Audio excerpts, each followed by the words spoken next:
How do you make a feuding, failing team great again? In this video, I'm going to share with you what I do with a lot of industry leaders who hire me to come into their teams to fix conflict, friction, and resolve once a day so everybody can work seamlessly again. Melvin right here, co-founder of X Factor Method, and we have helped a lot of speakers, coaches, consultants, trainers get to the very top of their industry, and we have made them the number one, most elite version of themselves. And a lot of people don't know this, but for about 8 to 9 years, I've actually been hired by a lot of top players to come into their teams and fix problems. In this video, I'm going to share with you what I do with them, how they become amazing once again. So the first thing is, why do problems happen within a team? If we cannot put a label onto the reasons and the problems and why these happen, then we cannot fix it. So the first reason that problems happen is because of the word entropy. Entropy is a state of the universe. If left untouched, everything becomes dirtier, messier, etc. It's just a natural state of life. Imagine this. If you leave your house, you close all the windows, etc., and you leave for a month of a holiday. When you come back to the house, A, does it stay the same? B, does it become dirtier? Or C, does it become cleaner?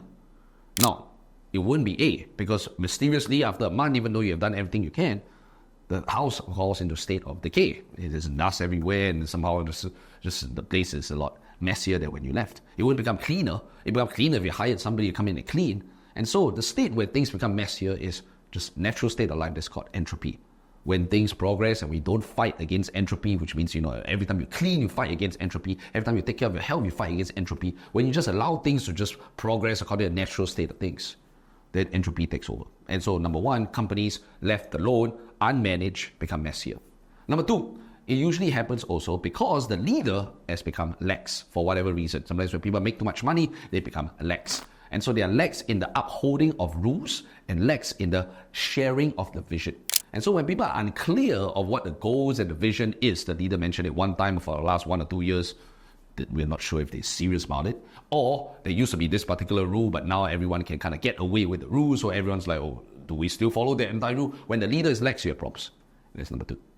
Number three, ironically, and this is one of the rare videos that will talk about this, is that success brings problems.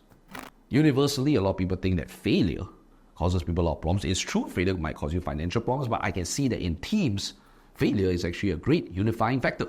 Because right now, if we are in a mess, that we all put aside our personal differences and we find ways to band together to unite and to overcome this entire challenge. If you ever looked at times when people were really united, it was always in a tough time. Because why? A personal gain doesn't matter, or maybe it's not even present. So everyone finds a reason to bond together. Now, you know what causes problems? Success. Because the moment success comes in, money comes in, fame comes in, everyone feels they deserve a piece. And so everyone's like, hey man, I think I deserve more money. No, you feel you deserve more money. Now everyone's fighting for individual personal gain. And that usually fragments the entire team. Also, success is like gravy. I want to attribute this quote to my mentor, Bill Allen. He said, success is like gravy. It covers up a lot of things. Sometimes we'll wonder, hey, why do all these problems happen suddenly? Oh no, they didn't happen suddenly. They were always around. But during an upturn, during the times where you're making money, the fact that money kept flowing in, it covered up the fact that all these problems existed right from the very beginning. When you're making money, you don't notice some of the very apparent problems that are there. Only when you struggle, then you think that, hey, the problems are there. No, they were always there. And so success is like gravy, covers up a lot of things. And success causes people to fight for personal gain. Now, next thing also is in the absence of a proper leadership, now everyone can get away with their own version of the truth, so people tend to do a few things. They tend to make up their own rules because the official rules are not upheld. And the next thing is they often start to make up their own stories. And when you make up your own stories, which means I don't know what is happening, I make up my own stories, not only do they do it for themselves, they start passing it around, and that is the word rumors. And so when you go into a dysfunctional organization, you find usually absent leadership. You find goals that are not clear, rules that are not clear. You find a whole bunch of people making up their own version of the truth. You find people living according to their own rules of whatever they think is correct. You find a person who is a victim of their own success. And you find an organization that is the result of entropy. And usually when they hit enough pain and problems, then they hire me to come in. I would label this entire situation a state of limbo.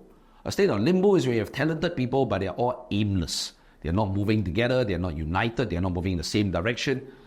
They're a group. The difference between a team and a group is that a team is a bunch of people moving in the same direction in alignment to make something happen. A group is just a bunch of people.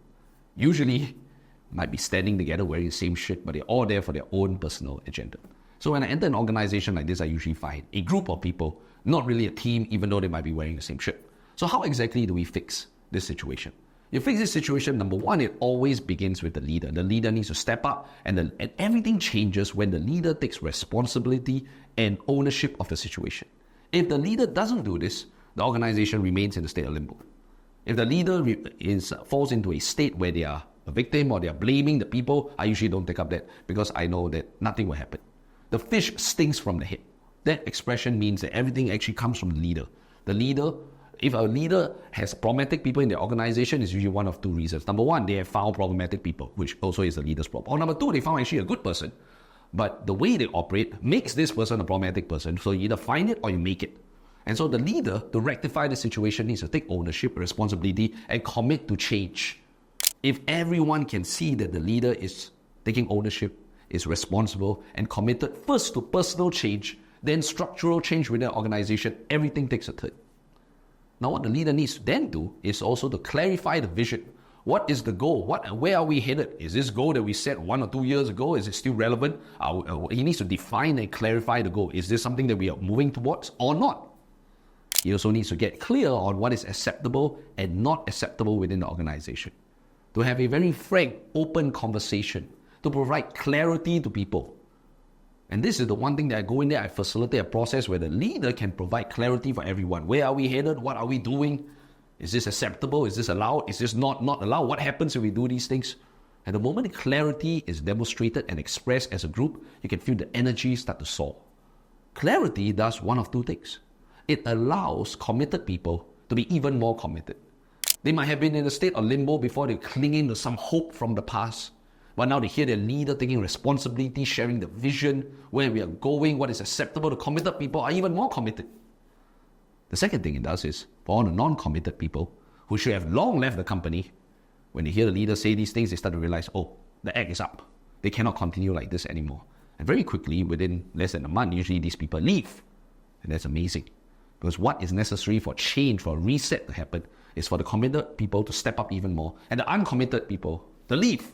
And when that happens, it's freaking amazing. When clarity is provided on such a strong level, and people get a chance to express their feelings, people get a chance to hear where is this organization going, and the leader steps up when all these things happen, and all the committed people band together, and all the uncommitted people leave, you feel in a short amount of time that the energy soars within the group. There's clarity, there is direction, there's commitment, and they go back to the times when they were succeeding all together. That is exactly the process by which I go into these organizations and do. I've done it for the last 8 to 9 years. In no way am I asking you to hire me to do it. I've actually expressed quite openly on social media that doing this process takes a lot of energy from me. Every time I go inside, to resolve some of these things, it takes a lot of life force, a lot of energy from me. But I just want to share my process with you in case you find yourself in a situation where your team has a lot of potential or used to achieve really well, but they are these days fielding and failing. And you want to understand why this happens and how do you fix things. And so if this video is useful, you have questions for me on fixing some of these things, please type it below. I look forward to commenting, replying, seeing if I can help you. And once again, if you enjoy this kind of videos, like, subscribe, share it with a friend, forward this to a business partner or somebody you think that needs to watch this video. And once again, I hope that this video comes to you in the right time, solves a lot of problems you have. Until next time.